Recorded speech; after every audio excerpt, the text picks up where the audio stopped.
Hello, welcome once again to Pale Blooms and Beyond.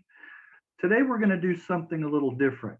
We're going to hopefully do a nice tribute to one of our fallen heroes in the music industry. One of the songs that I posted on my YouTube channel 12 years ago, Sweet Winds by Alzo, Antone, his brother, had posted a comment asking anyone that had any kind of questions to please contact him. So I did, and that's how I met Antone 12 years ago. Wow.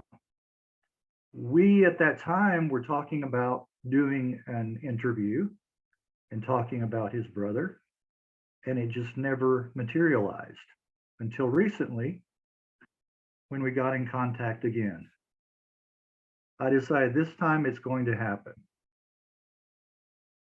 So that led to meeting and contacting Maria, who had helped promote and manage Alzo back in the day. I'm just going to go through a few of the basics here.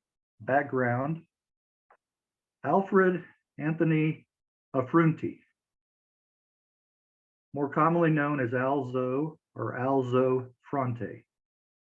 Born August 18th, 1947 in New York City.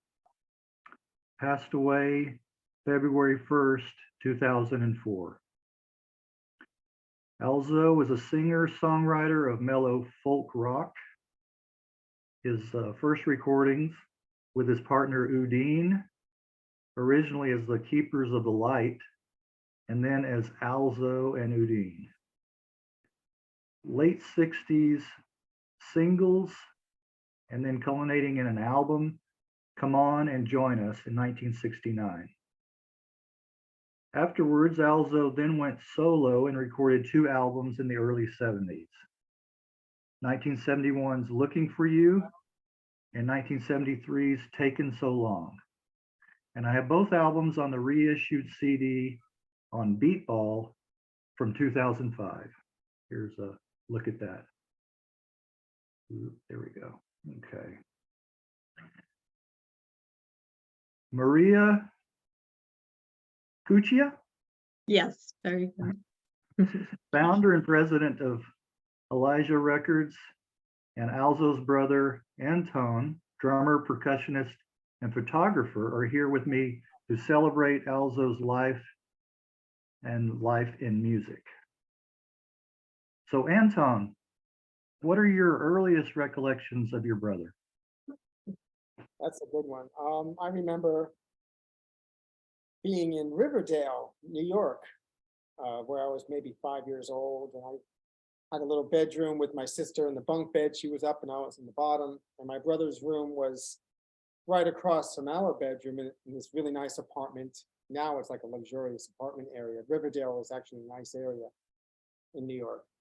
And he would be in his bedroom. He was older than I, so I couldn't go in there because he was playing music and probably smoking and drinking and do whatever teenagers did at that time. And I remember it being dark and he had a black light or something, and they were all playing guitar, and he had all his friends in there singing and playing, and I would listen on the door and try to look in, and he wouldn't want me in there because I was a pain in the butt. I was a little kid, you know?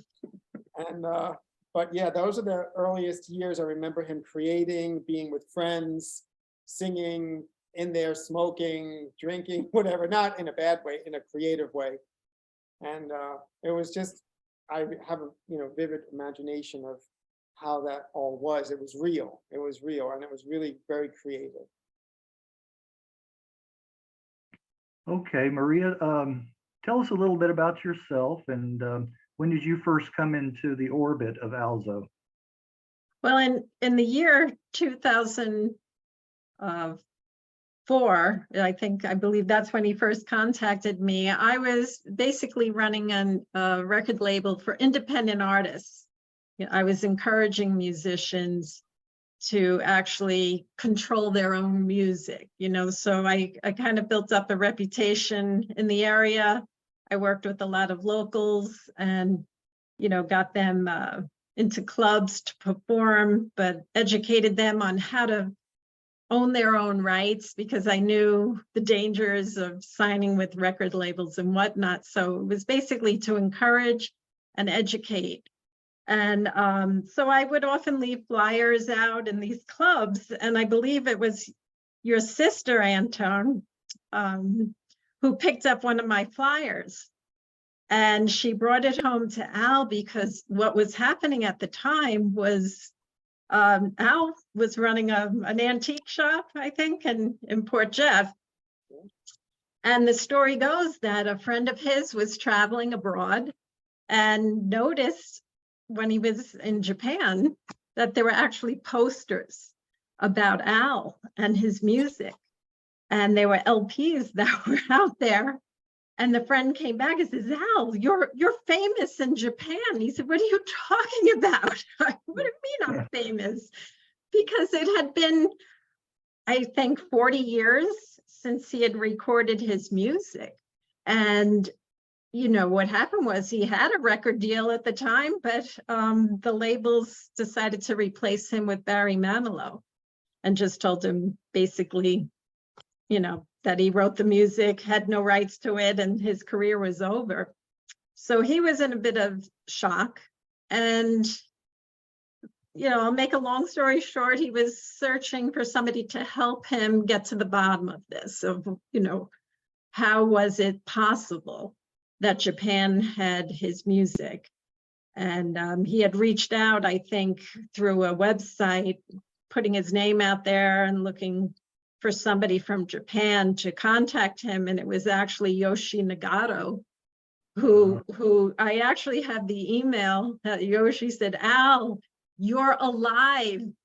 I must come and see you, because they didn't know if he was still alive, and they were literally searching for him. So Yoshi Nagato just got on a plane, flew to New York, and they met.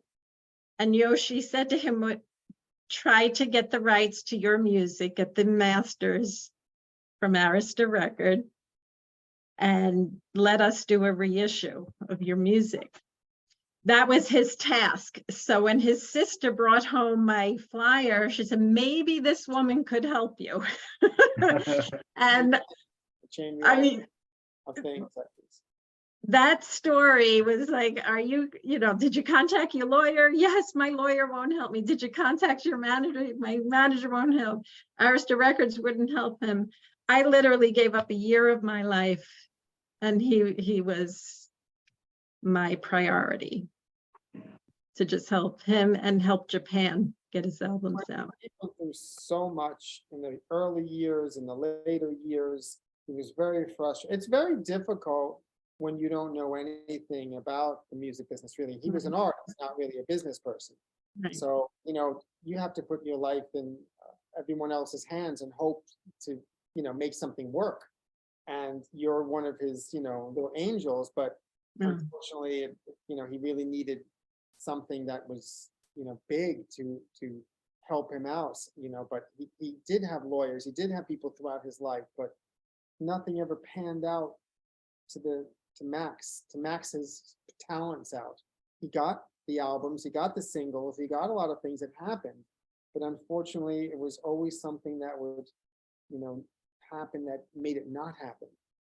So I knew his frustration, you know, but I also know him very personally as a brother, as a family member, more than anybody knows him. And I know the other side of my brother. He was also scared for success. He wasn't the kind that wanted to go to an audience and go, here's my music. I'm like that. I'm completely opposite. I'll be in front of 1,000, 10,000 people. I'll be whatever you want me to do. I love it, you know. That's completely opposite of him. He was shy, scared, nervous. He couldn't even look at an audience. He would look down. So he was kind of not self-destructive, but just very closed in his own little world. And I think that kind of maybe stopped him from pursuing more that he could have done. And it's frustrating anyway. The music business is always, you have to have a real tough shell. Yeah. Did you, Maria, did you get that sense about Al too? What what Antone was just saying. Absolutely. He did have a fear of the success, yet, you know, his wish was to just share his music with the world. He wasn't hung up on the money, because this was we had to fight. We had to fight for rights. I mean, we did eventually get the rights.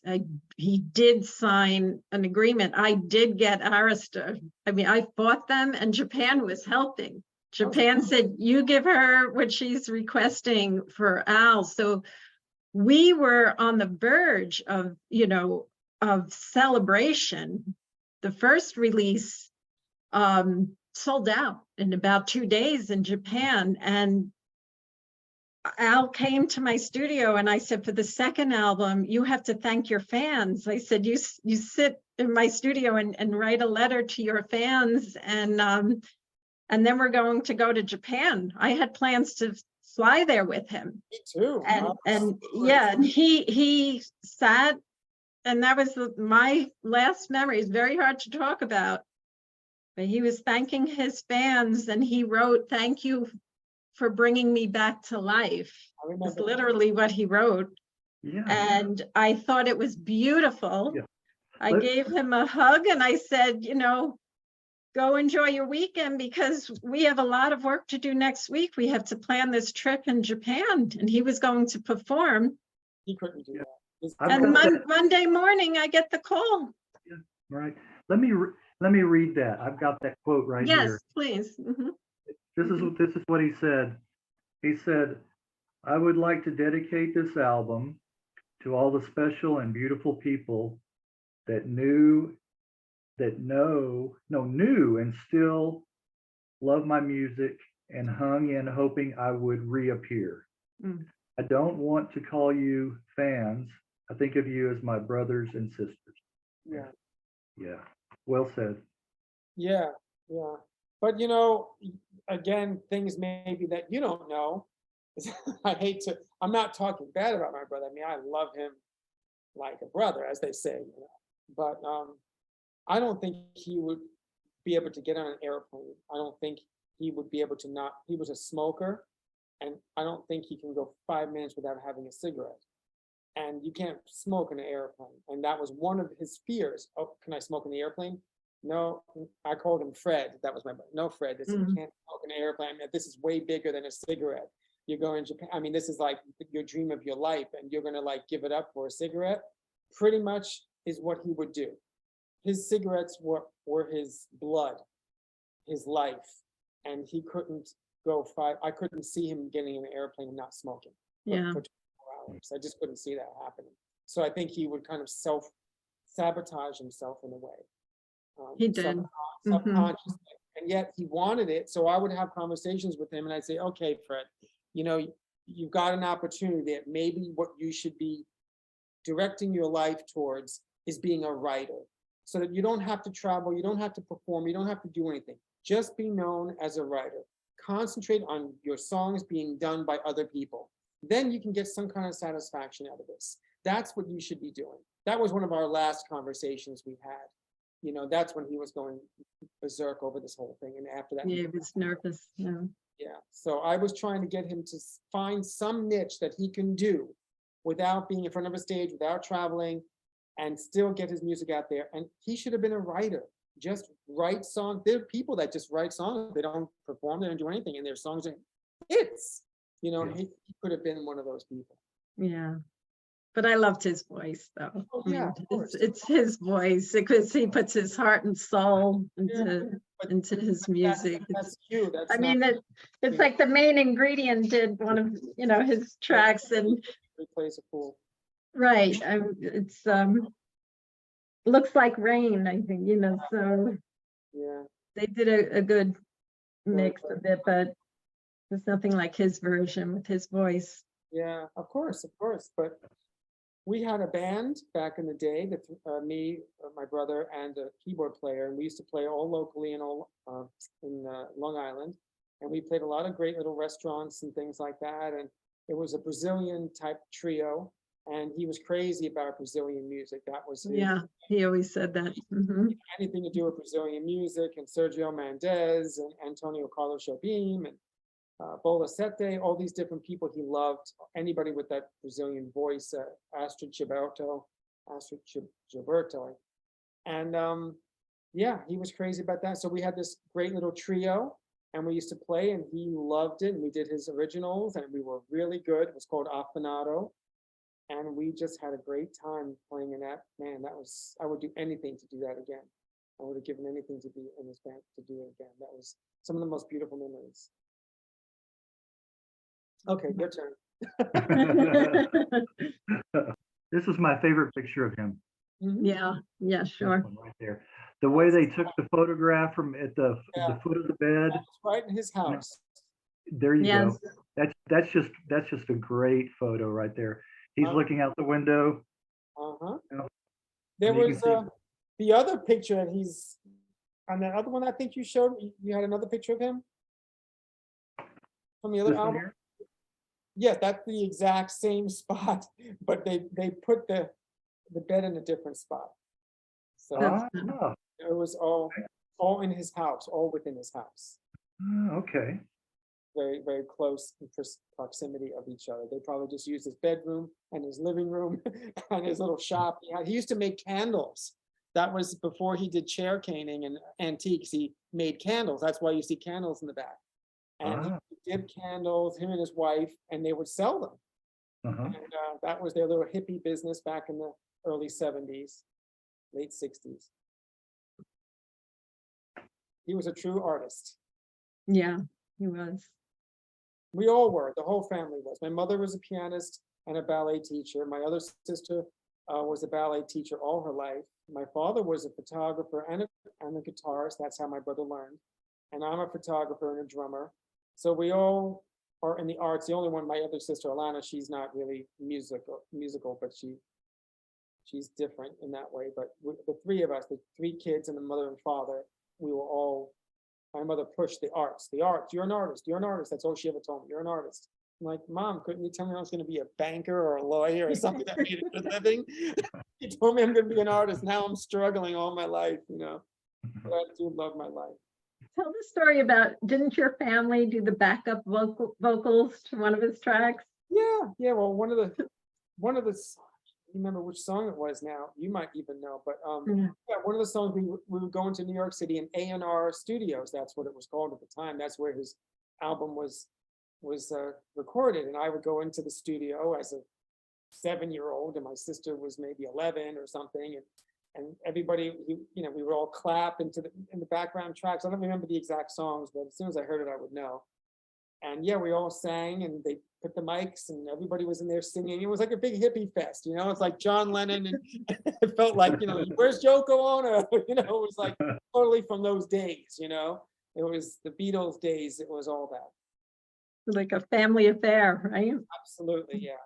But they And had, you have a beautiful family. Mhm. yeah, very Very- artistic family. Yeah, very creative, artistic family. Not normal. None of us were bankers or lawyers or doctors. We're all musicians and artists. Mhm. And that's basically from my mother and father, because they both were as well. It's in the blood, right? Absolutely. Yeah. Well, Maria, do you have something there, some visuals? I think that you. Yeah, I was just talking about his 45s, the original label was Bell Records. It's I always associate them with the Partridge Family, Bell. And Actually, okay, yeah. I'm sorry. I No, actually started with this album, with the Alzo. This was the first. This was Yeah, Mercury Records, which right. was Mhm. also a very big label at the time. So that was that. And then I think it was Ampex after that, which is this album, I believe. Yep, Ampex, it says it there. So that's the second thing. And then Bell came after that. And then Arista came after that. So he Mhm. was on some big labels. Oh, yeah. All those Yeah. were big labels at the time. And it's just unbelievable how we got all of that. and yet nothing came to fruition totally. Well, I think there was, it was Clive Davis. There was kind of like a bidding war with who was going to get Alzo, and he had to make a choice. Yeah. And he always said he wanted to go with the more cozy folk. So right. he literally turned down Clive back then. He didn't know And who that's Clive Davis was at the time. He didn't right, really of know who he course. was. Not And then everybody knows who Clive Davis because he's on TV, but back then, he back was then, just, right. you had to know who he was to know. You'd have to know if you'd have to be in the industry.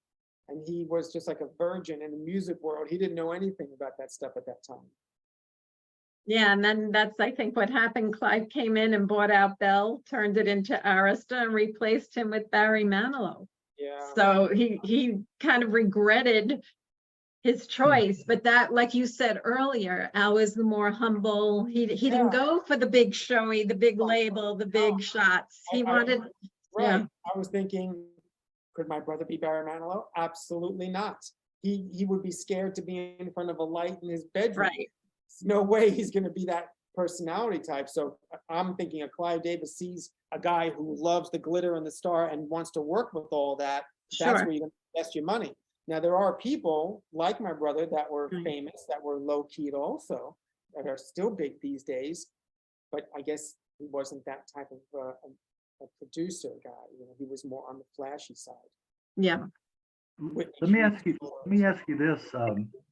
Alzo did play some live gigs though, right? Did he play like coffee houses and Oh places yeah, like we did together with the Yeah. trio, and he did things in the Village in New York. That's where he got discovered, in Greenwich Village, with Udine and by himself. Yeah, he did a lot of single performing, but again, it was small, intimate places with small amounts of people. I think he did some concert things that were bigger when you know, and he talked to me about things like that a little bit, but he was super nervous. Okay. He would get upset stomach and all of that, and he couldn't. Yeah. He opened up for the fifth dimension, I think. He opened up for him, and I saw him open up for Don McLean. Don McLean, he always talked about that. Yes. Yeah, that was at Stony Brook I- University. Yeah, I do have that poster, I think. There was a Yes. poster. Yeah. That's probably my poster you have, because that was in my bedroom. Okay, I'll give it back. Or somehow, it's okay, you keep it, you know. So anyway, yeah. He did some Yeah. live performances, yeah, when he was younger, and he did things on tour, little tours and little things, but nothing huge. Yeah. The association, when he opened up these, he told me how great that was, that they gave him a very warm welcoming, because the association is a beautiful, you know, band, and his music was nice. He opened up for Steppenwolf, I think, or somebody like that, and he said that was horrible. I think, or one of those type of bands from back in the 60s, one of those heavy bands. I think it was Steppenwolf, something like that. And he goes, what am I opening up for? This was beer drinking motorcycle guys, and he's coming out with an acoustic guitar. You know?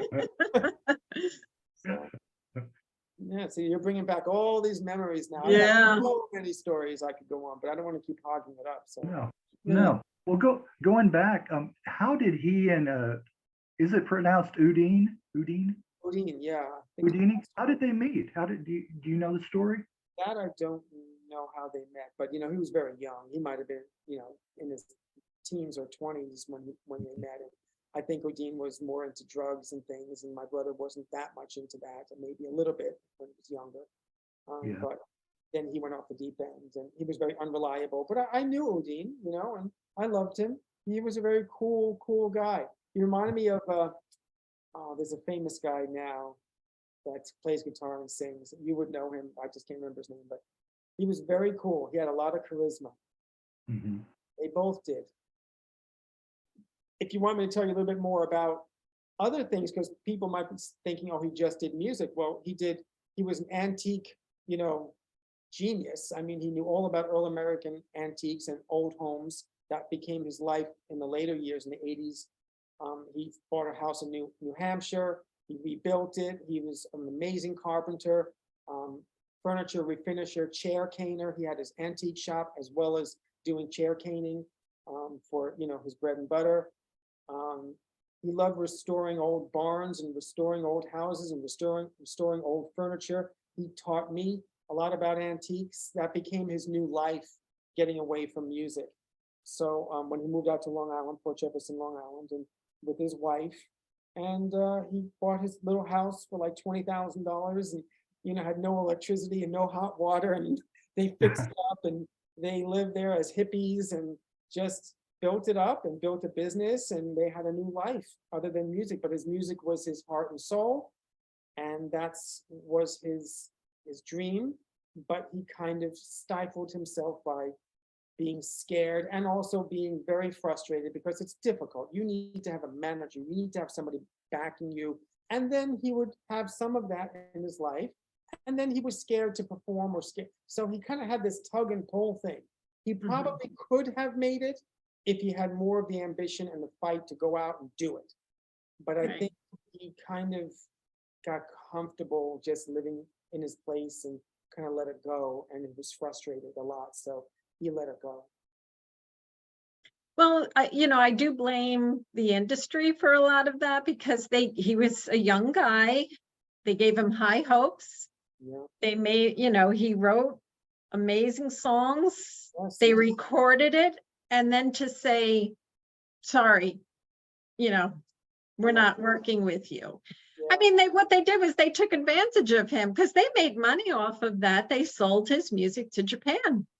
And this was the corruption of the music industry back then. He's not the only one. He's not the only. I mean, you hear stories about. That's what I'm saying. There's so many stories. I mean, that's why I'm saying I worked with people who were famous and they never had rights. And there are so many lawsuits. I mean, that's not what this interview is about. But honestly, he's a perfect example of how innocent artists and talented artists can be taken advantage of, And Arista, even the famous people have stories about how they've been messed up, and what's his name? Dave Cassidy talked about how he made no money. I mean, that guy was in the world, and he talked about how much he hardly made. Even after years of being successful, he had to fight for all his royalties and things, and other people like that too, and they were huge. Yeah. So my brother was a small potato compared to them, but he went through the same kind of thing as a lot of those people have. The sad thing is that Japan, I mean, we're talking BMG Japan, we're talking, they were contacting Arista in the United States, asking for Alzo's contact info because of their request to reissue. And for them to decline and say they couldn't get in touch with him, anybody could have, back then, phone books, he was there, he was listed, his name, it was very easy. They may not have known his real, it was Alzo Fronte. There's no Alzo. But they had contracts. I really went after them and did obtain the masters. They had the masters in their possession. Remember, he told me. There was paperwork. So, that's how we succeeded, because we found that, yes, there were contracts and they need to be rewritten. Alzo was entitled to royalties. Yeah. So we had to, reestablish everything for his publishing rights, his writer rights, his performance rights. He had rights. And that's what we were fighting for with Japan. You'd have to be a legal genius to be able to go back all those years and try to get it. But we did do it. This is my point. Otherwise, Japan wouldn't have been able to release these CDs. And we did obtain it, and we had a release from Arista in order to do this. So the rights, it was successful to a point, but then what did it mean? Because as soon as that happened, he passed, and it was such a shame. Yeah, a lot of the frustration, I remember him, I remember things that, it's hard for me to even talk about, but he was so frustrated, going so crazy and smoking more, and just pacing back and forth, yelling and screaming at the air, because and then shortly after that, he passed. It was just getting to him. He wouldn't be able to handle all is pulling him in so many different directions. He was a very simple person, similar to me. I'm very simple. I can't handle too much stuff. And that he was that way. He can just do what he did. And then once you start going into that lawyer stuff and royalties and all that, and it's too much for him to handle. He'll start smoking and drinking and smoking and drinking because he couldn't handle it. Some people are patient and they can deal with it, or they have the business sense, but he didn't have that. Neither do I. Neither did my mother and my father. We were raised with just a certain amount of that. But it got out of control, and you were there to save him to some degree, but then he was probably wanting to put more pressure on you, and then it's going to cost money. He would have to pay lawyers, and he didn't have that kind of money to be paying thousands of dollars to get, representation and all that. I mean, who has all that kind of money? And then even if you did, would there really be any money to pay the lawyers back? And it's just so complicated. Sometimes you just think, is it really even worth it?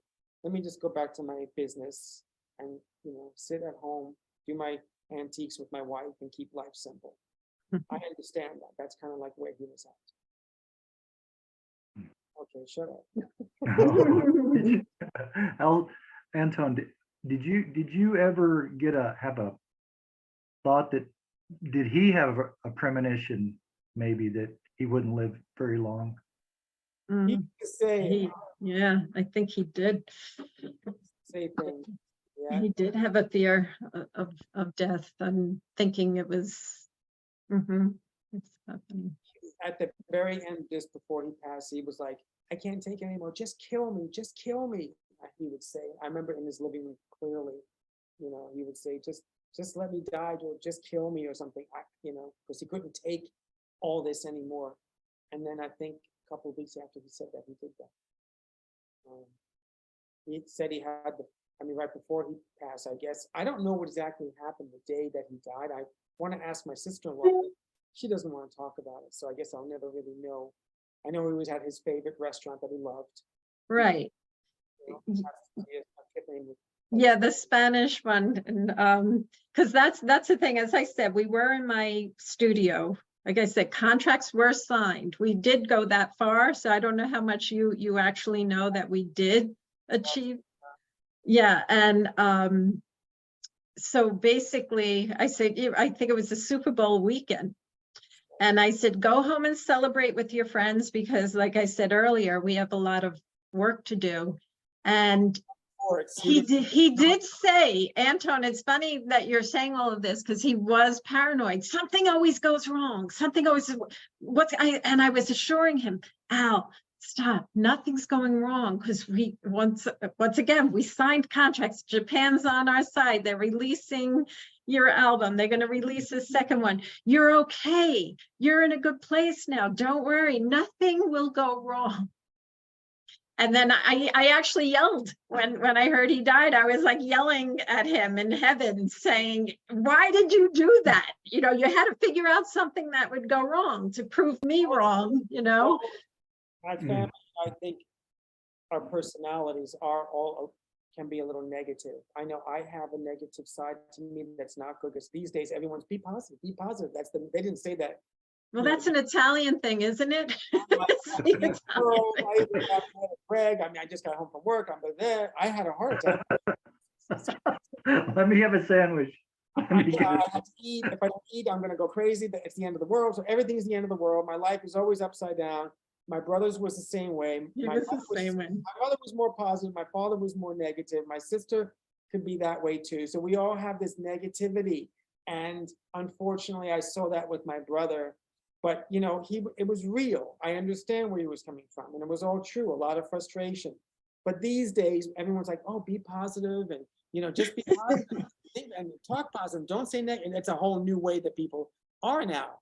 And he wasn't like that. I'm not like that either. I try to be, but it's deep in my DNA to be negative. That's it. I just tell people I'm negative. That's it. Sorry.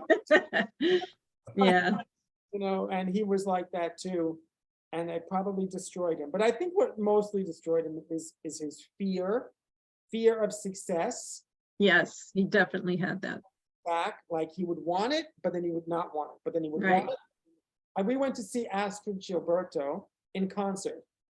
And at the end of the concert, I went into the theater because it was a small, like 500 or 1,000 seater, and it was in Huntington somewhere. And I went to see Alzo Fronte. After the concert, I walked down to the stage because she was unpacking. It was a small band.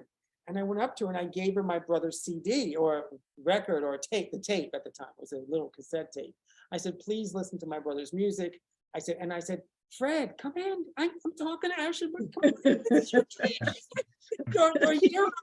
No, he stayed in the car. No, I'm not going to come. Yeah. I said, she's right there. I said, you always love her. Now you can talk music. No, I'm not going to go in. I'm like, you got to be kidding. I went in there. I don't even know who she is. I introduced myself to her, give her my brother's tape, and he wouldn't even come in to see her. When no one was in there but her and the band packing up. And I was like, that made me realize you don't really want this, because that really hurt me, because I was trying to help my brother, which I knew how much he loved her and her music, and his music would be perfect for each other. Here was a perfect opportunity. No one was in there. You can walk right in, and he didn't even want to get out of the car. He wanted to smoke a cigarette in the car, smoke his cigarette. I'm like, go ahead. Okay. So then I just said, what can I do? That's what made me realize, unfortunately, he was too scared to really pursue. He wanted something to happen, but not him doing too much. Yeah. I'm sorry, I'm getting a little emotional. No, it's so true. I mean, you're just bringing back all those memories with him. But we have to think about his music. Absolutely amazing writer, amazing poet, beautiful melodies, you know, classic songs that could be huge hits for many people. You know, they could be cover tunes for so many people. That's why I was saying he should be a writer and get his songs out there so that other people can do them. And then maybe he'll get the confidence to do more on his own. I don't know. I was trying to push him in that direction, but at that point it was already too late. You know? But I was trying to still pursue ideas in him. Let's go to Japan. I said, I gotta get to play drums with you. Oh my God. Yeah. I even got a bass player from here that was ready to go. I said, you got the greatest bass player. I said, this is gonna be phenomenal. Well, you know, his music lives on. Have you, Maria, do you still get comments or people that write to you or email you and say, I just discovered Alzo and you know, how wonderful its music is? I still try, you know, after he passed is when Korea reached out, and that was the whole Beatball records, you know. So again, I had made a promise to just get as many people as possible to hear his music. I did sign a co-publishing deal with a company to license music. So there was a couple of licensing for television. You know, there's some requests for film, but nothing has actually, you know, come to fruition. So I do still try. You know, people still love his music. And once again, I made this promise, maybe this will help to push it further, you know, because I'm still holding on to those rights for licensing for film and television, which is what I would like to do with his music. Try to get someone to do his songs. I mean, someone suggested that to me. Just get, you know, have someone else perform it. Michael Bublé, somebody, you know, who can do one of his songs. There's so many great singers out there that would be loving. I think that's a good idea. Love to be there. All those songs that he has, you know, forget it. I mean, then you can make money, number one. You can get his name out there, and it would feel like we accomplished something, or at least you would do it, not me. But you. Well, that's why. But it's good that Greg brought you and I together after all these years, because now maybe this will spark conversations between you and I, and you can toss out your ideas, and I'm all for doing this. And that's what I said with him. I said, I'll try. I didn't know how far we would go, and we went pretty far. That's what I'm saying. I do look at it as a positive thing. It was a dream come true for him to at least know that his music was being heard. All the emails, I do have hundreds of emails that he shared with me from his fans. I mean, all of that is from around the world. People Yeah, were loving his That he music. was that famous. I mean, in his own little world, you know. I mean, all you need is like a few thousand fans or 5 or 10,000 fans, and you can make a living. You know, I mean, through the internet now, forget it. You know, I mean, if you just start to market it in the right way, I'm sure you can make money. Yeah, I mean, like I said, I do have emails, so we should talk about what to well, do. I, with it. you know, I found out about him on a internet site. I believe it was Rate Your Music. And what you can do is look on there and specify a certain type of music. And I've always liked singer-songwriter, folk, soft melodic type music. And his name came up. And I was like, okay. And he got some good ratings. And so these are just people, listeners or fans that post their comments and rate these albums and these artists. And I believe that's how I found out about Alzo. There was And a lot of good, all through his career, whatever, ups and downs. Everything was always positive. It was always like everyone loved his music. It was always great. It was like there was never anything really bad. And it's timeless. His music is timeless. It has Yeah. no, it's just. I mean, I wish he was up there making something happen for himself, because that's what he would want, so I'm thinking if there's anything that can be salvaged, would be having someone do his song. It's so simple. They'll take that song, they'll put strings and whatever they're gonna do to it and turn it into a masterpiece with someone's vocal on it, you're set. The song is there, it's done, it's finished. The melody is strong, it's easy. There's a lot of the songs these days don't even have melodies.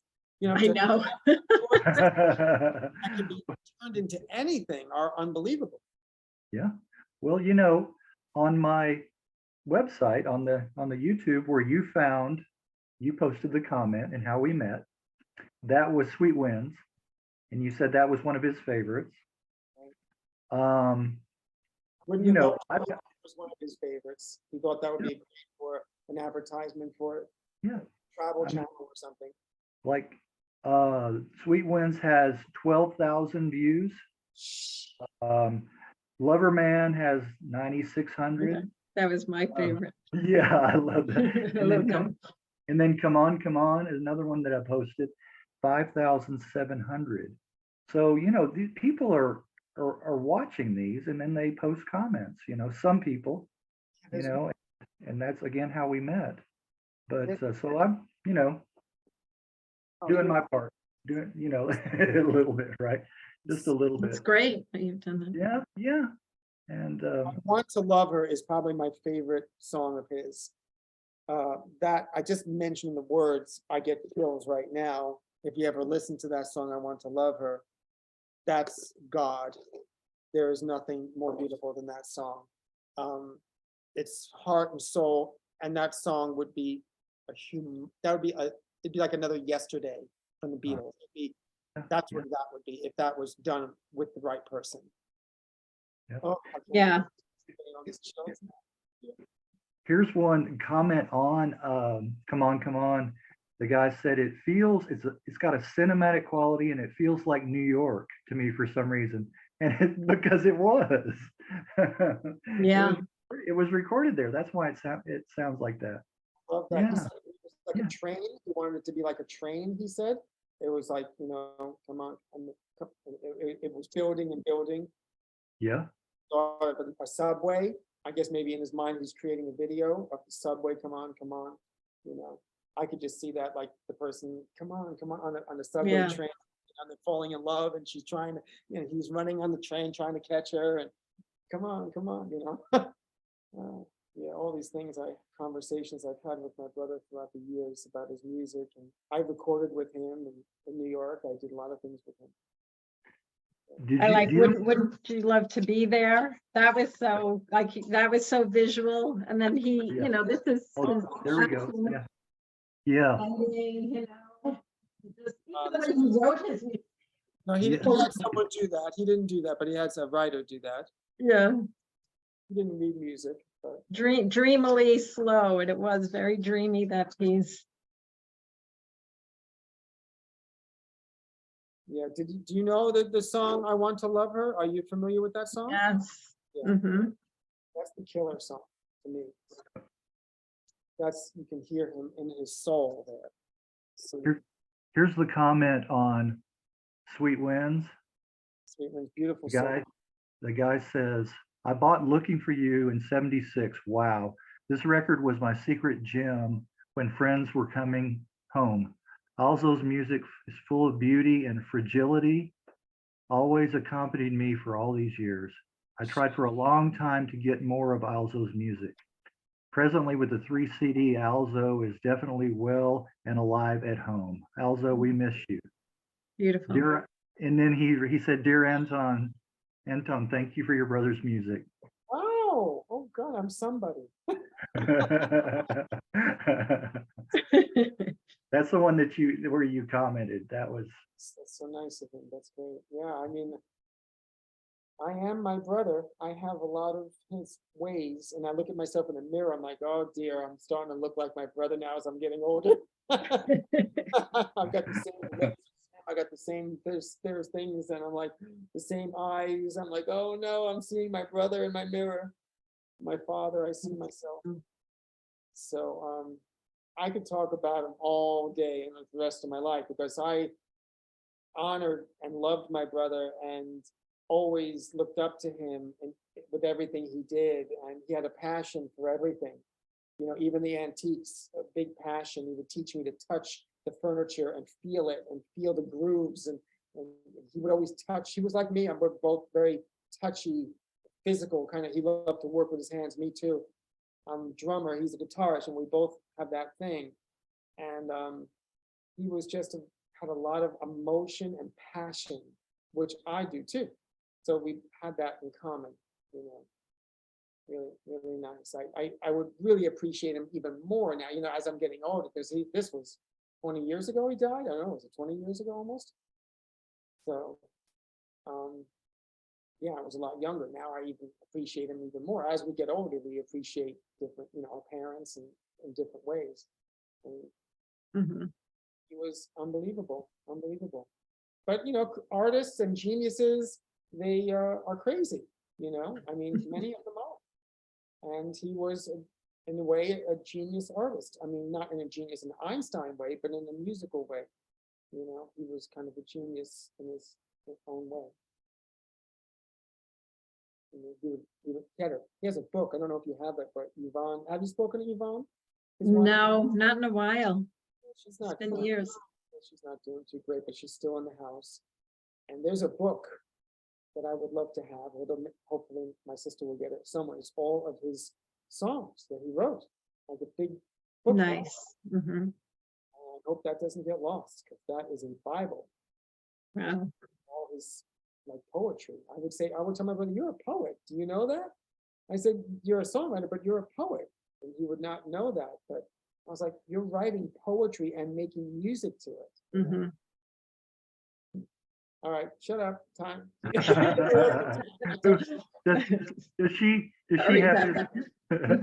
have his guitar? Does she have his guitar? Yeah, she has the original guitar, the 12-string Martin. It's been, you know, worn and abused, but it's still a beautiful guitar. He had other guitars too, but that was his main guitar, 12-string Martin. She sent me some of his percussion instruments that we all used to play. We used to get together, you know, there's classical stories of musicians like Paul McCartney, and all the family got together. That's what we used to do. On Sundays, my mother would make spaghetti, and we'd go to his house or my mother's house, and we'd have family get-togethers. And my mother would play piano, Fred would play his songs, my mother would play her songs. My mother was a writer also. She wrote incredibly beautiful songs with my brother as well as independently. She wrote beautiful, beautiful songs that also could be something. They weren't recorded, unfortunately. Some of them were, I think, a little bit. But they have sheet music. I have even sheet music here. Look. Right here. From, just like you have, Maria, I have the original.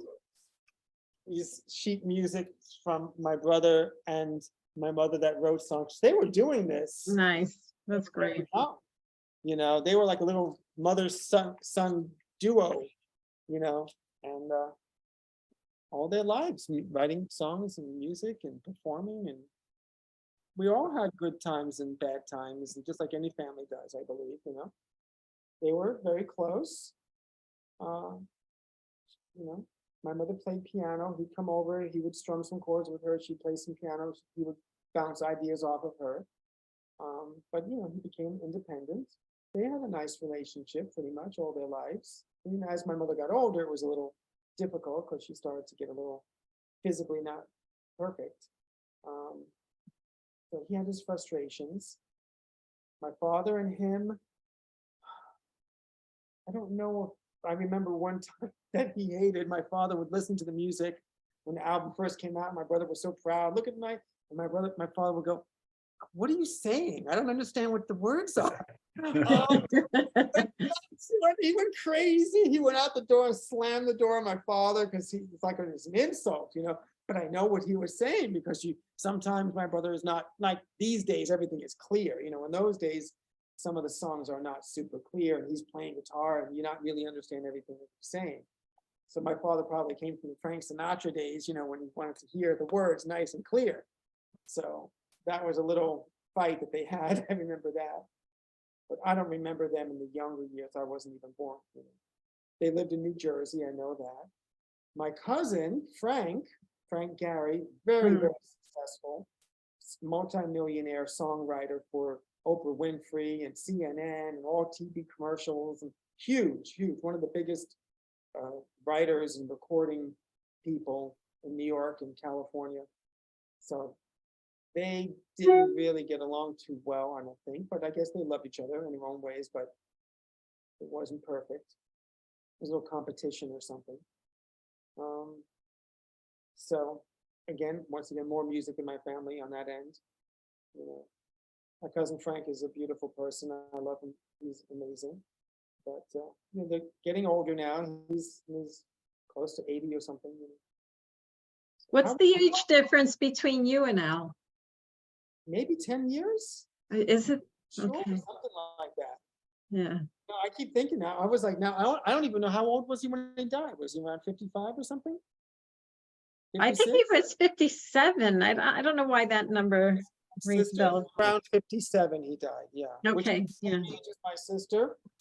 My father died in the car when I was driving him to the hospital. He died on his birthday and he was 55. So they all died in their early mid-50s. My mother passed around 72 or something. Maria, your next project is to get Michael Bublé to do one of his songs or someone. You know like what? Let's just, Harry Styles. I it's don't know not so far-fetched. We could try to do that. That's why I said, let's brainstorm. Get someone that's up and coming to do one of his songs that needs a hit, that wants some melody. Because my brother's songs have so much melody, and nobody has melody anymore. I know. That's, Melody is everything. I think it's a great idea, Antone. Yeah, You We guys, should talk about it. and Yeah, it could you be guys- someone. It could be someone that's not even that big yet. You know, maybe Mhm. starting to come up and needs a song. Right. So it'd be easier to contact them than hitting, you know, Michael Bublé, which would be almost impossible, you know. But you might know, you don't know the business, so maybe there's ways of doing that. I don't know how people do that. Yeah, like I said, like you even said, it was such a shock when he passed. It was definitely a period of depression. I didn't even want to continue the business anymore at the time. I'm just recently wanting to get back into the business with Elijah Records. My daughter is a musician. She came out with an album and I said, you know, now would be the time to come back. So, you know, it's doable. Just You pick know, so that's why, you know, this is good timing to have this discussion. Right. Because like I said, I'm bringing Elijah Records back to life. I literally killed off the record label after your brother passed. It was so depressing. I had anger towards the industry, the music industry. Again, I was fighting for the independent artist. And I see what's happening today also, but it's so different today because of the digital world. So there's a lot to learn. But once again, it's doable. We have to keep his music alive. Yeah, I wish, man. I would be Amen. happy just to hear a local artist do it, you know. Mhm. I did bring the sheet music into my church. I was playing drums in a church, and they played one of my brother's songs and my mother's songs. I almost just lost it because it was amazing to hear someone else play that, and there it is. It's right there. There's the song. All I need is my brother to sing it. We're doing it, you know. Just to hear them playing that melody was like, oh, it was incredible. Incredible. I think he's a great piano player, Russian guy, and he just made it sound like an orchestra. I'm like, oh, that's one person's view of my brother's music. Imagine you got, you know, some popular person to put an orchestra to it. And they've done things with my brother's songs, maybe things that you don't even know that, you know, have been recorded from other people, but never made anything big out of it. But each time I thought, oh, that's gonna make it. Oh, let me tell you one little story. When I was about maybe 12 years old, when his first hit came out, and I don't remember what song that was. You might know. Oh, God, I don't remember which one it was now. But anyway, one of his early songs from the early album, it was becoming a hit. It was on the radio every like 30 minutes. They would play it on rotation, and we heard it on the radio. WKBW. I'll never forget that. WKBW in Buffalo. And they were playing on rotation, and we were all screaming in the car, and it was like, oh my God, what the DJ would say, and this and that, and I was like, and it's on again, and we were listening, and my brother was so, you know, intense, like, okay, what's gonna happen next? What's gonna happen? You know, he was nervous again. It was like he was happy, but he was also scared. He was scared that his song was being played. He was happy, but scared. He had a fright about being famous. He couldn't handle it. He said, oh, I'm like Carly Simon. Carly Simon gets stage fright. Yeah, some are scared of success, you know, scared of Right. it. You know, what it might turn them into, or, you know, like you said, your brother, he wanted to be himself through everything, you know. And you didn't know my brother, huh? You didn't know him at all? Correct? me? Yeah. No. I feel like you know him the way you talk to him. No. Now, Maria knew him very well. Yes. I did a lot with my brother. We did a lot of things together. He'd come over and we'd play guitar, and we would rehearse at my mother's house, and I would play drums, and he would tell me, he always had exactly how he wanted the drums to be played, and he taught me a lot about, you know, the bossa nova and sambas, and I do all that because of him. When I played sambas and bossas now, I'm good because of him. You know? So, and in the studio, we did things also. So it was really pretty cool. And then he had another thing. He had Paul Simon came into the studio into A&R and heard his Yes. music. I'm glad you brought that up. That's a good story. Okay, why didn't you ask Paul Simon to come in and hang out? You know, oh no, I'm not going to do that. I'm like, the guy comes in, he listens to your music, he's grooving on it, and you don't say, hey, let's hang out, and whatever. So He used to ask me, Mike Maneri, right. another one. Mike Maneri, big, huge producer for Carly Simon, also wanted to produce my brother. But for some reason, he wanted to change my brother's music around, and he didn't want him to change it. So he had lots of opportunities, and every one was something that he either, you know, something didn't work out, or, you know, he had Clyde Davis, he had Mike Maneri, he had Paul Simon, he had other people. Throughout his conversation, I've had so many people and opportunities that he always wondered if you could call me Al, was referring to him. He said, what do you think? Do you think, because we met, you know, we were in the studio. He said, you know, do you think it's about me? You know, they both looked alike. You know, they both. Well, another artist that I work with is Paul Simon's bass player. Oh yeah, Takiti Kumalo from South Africa. So I actually introduced them, and I did want to have a collaboration with the two. And I had them both in the studio at one point. There were discussions. Like I said, I had a lot of plans for your brother, you know? Well, if he wasn't smoking and drinking, he probably I did. I used to yell at him. I said, you have to promise me you're going to quit smoking. I made him promise, but not good that day. It was too late. There was no way he could ever quit. That was his lifeline. Yeah, he was so addicted. He had cigarette ashtrays in his store or his car. It Yeah. was like, that's what should be the album cover. A picture of his face. Yes. Ash, I know. out of his cigarettes all over. He used to we have a picture of him with cigarettes out of his nose, ears, his mouth. He was a comedian. So He that's was another, a comedian. my brother could have been a comedian. He could have been a comedian if I said, why aren't you doing that? That's what you should put a skit together. He He was reminded me of Woody Allen, that kind of humor. Like, he was just like, perhaps, and the times that I had with my family will, always be cherished beyond. I don't have anything now. I'm here by myself.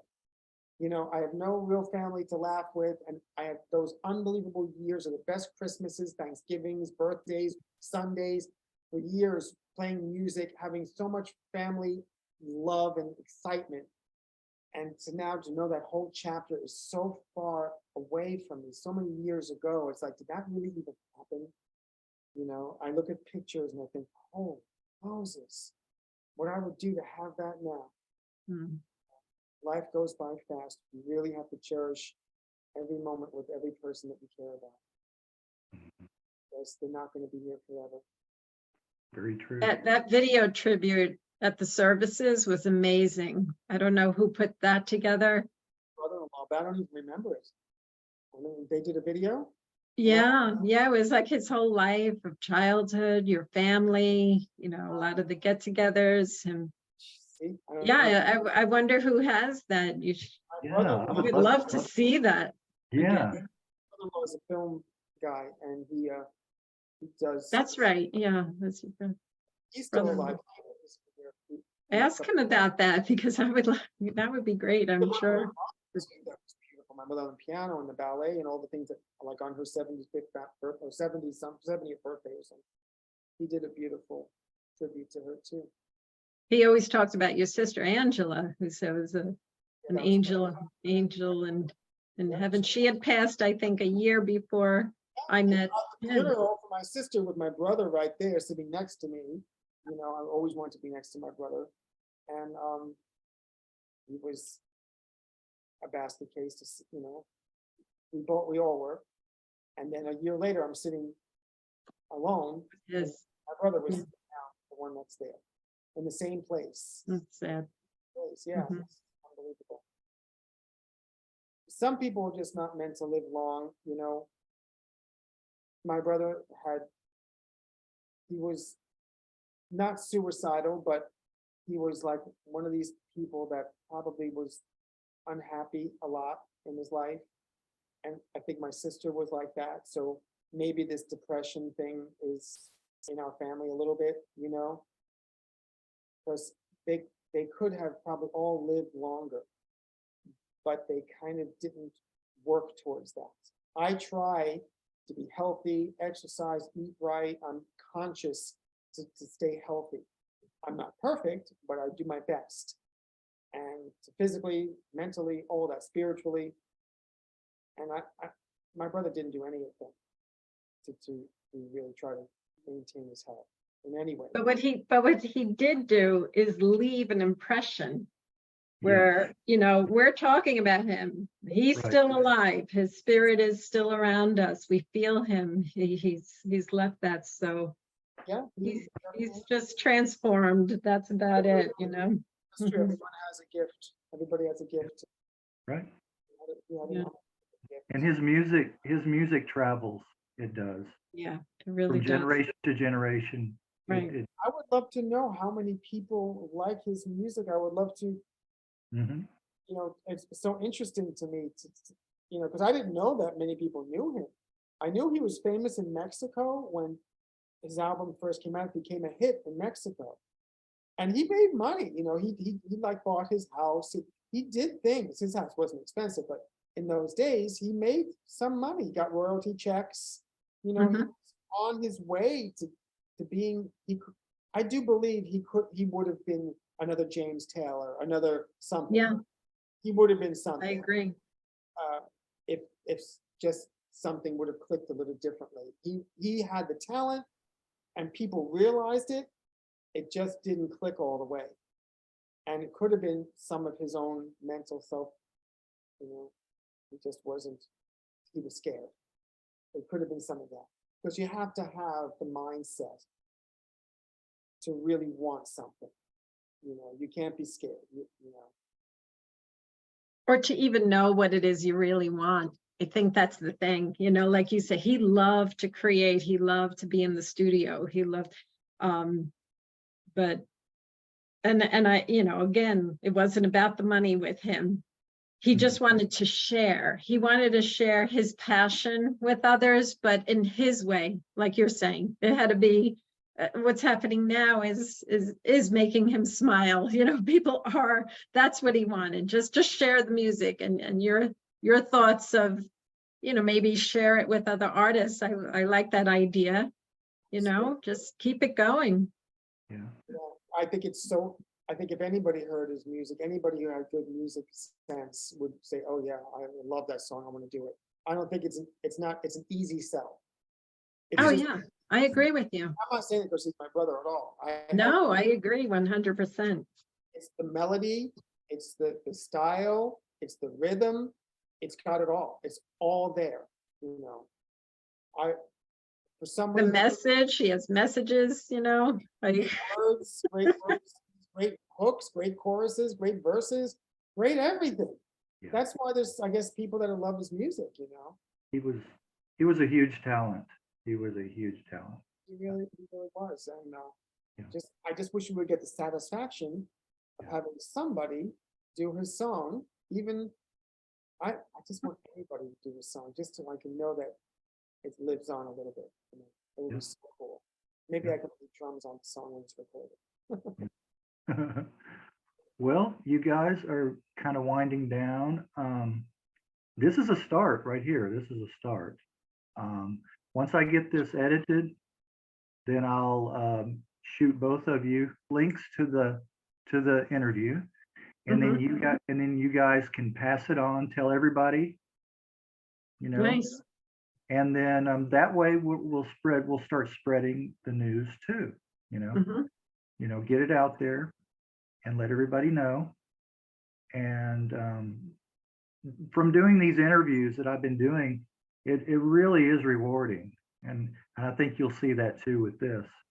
And I think this could be a good start for doing tributes. Like I said, this is my first, but I think there may be more on the horizon, especially if something like this works out, and I think it will.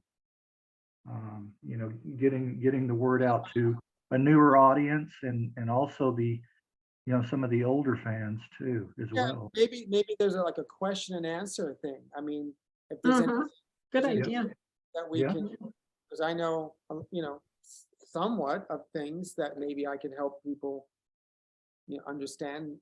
I'm not saying I know everything, but if they ask me a question about something, maybe I can come up with an answer for them. There you go. I know a lot about his songs and stuff. And post these on. Do you have a Facebook account? Yeah, I do. Okay. Just Okay. Antone. And post it on there. Twitter. All your social media. Yeah, I guess you've got all these pictures in here. That's so cool. Yeah. See, that's what you do. Post it on your social media and let everybody know, all your friends and relatives and anybody that would be interested. Well, All thank right, you. good. Thank you, guys. Yeah, we made it happen. And I'll Okay. let you guys, I'll let you guys log off first, sign out first. I don't even know how Okay. to. I just wanted to press the red Well, button. I'll go first. Take care, guys. Thank you. Your number, All I right. can do a call tomorrow. Yes. Okay. Bye. Good night. Okay, there you are. Wow, it's great. I'm so sorry it went on longer than you wanted. No, it didn't. I hope we talked enough about what we needed to talk about. Oh, for sure. This was the kind of interview I can deal with. I'm good with this. I can do this all day That's long. what it's about. That's what it's about. I want it to be casual, relaxing, laid back. That's Mhm. what I want. Well, when you're ready to do something again, I'll be Okay. happy to do it with you. Okay. All right. For now, I'll let you end the meeting or I don't know how log to out. press the red button on me. Just give me her number. You can Maria's number. I'll do it. send me an email. Thanks a lot. Okay. Such a All right. pleasure. Thank you so much. All right.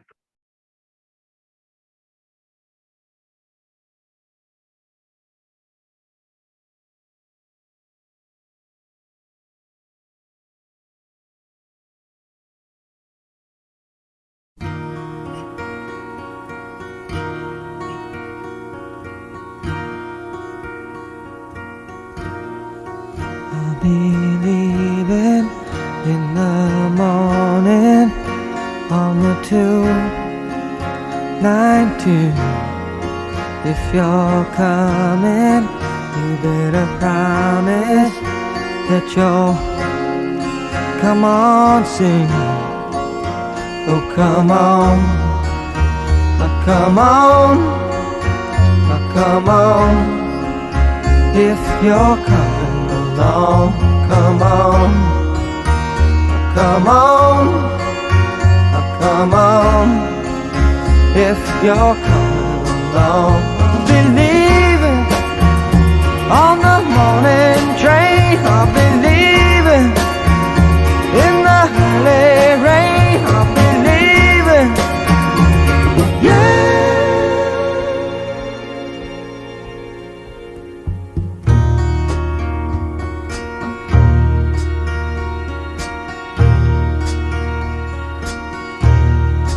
You can stay here if you wanna and be free to fool around.